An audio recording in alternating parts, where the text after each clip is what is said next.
Hello, my name is Kobe Cooper. This is my design project for BPCC. I am currently in the Engineering 101 class, and this will be my video for that class.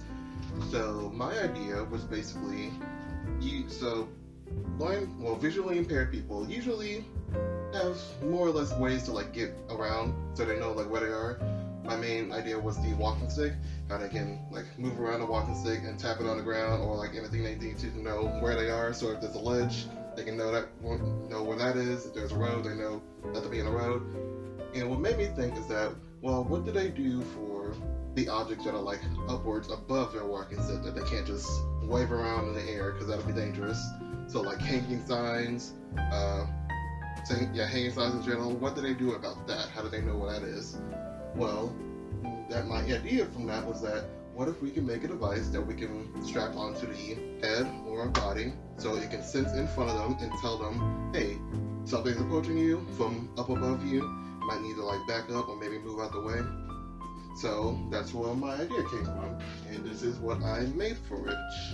This is as you see in the front, there's a hole in this 3D printed case I made for my ultrasonic sensor to poke out of and measure the distance in front of you.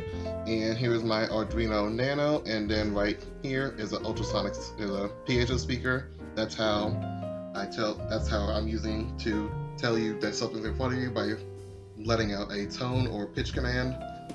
And it's very simple from that.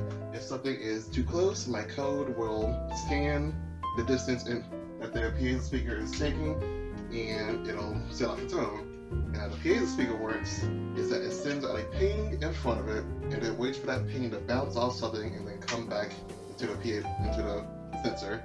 And it uses the time it takes for that ping to come back to measure the distance in inches and then into centimeters. I currently have it in centimeters.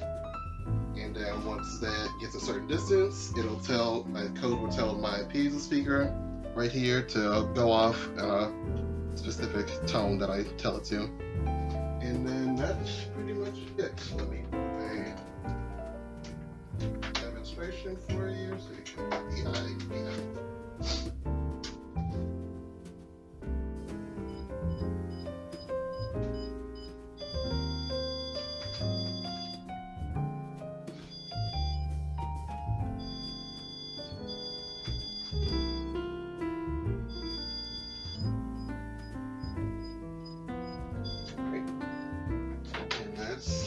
Pretty much it. I thank you for watching my video. The disciplines I used to come up with my idea were firstly medical, because I needed to figure out the statistics of how many visually impaired people there are and how many visually impaired people there are, and just mechanical for building up my design and just putting everything together. So that's my video. Thank you for watching.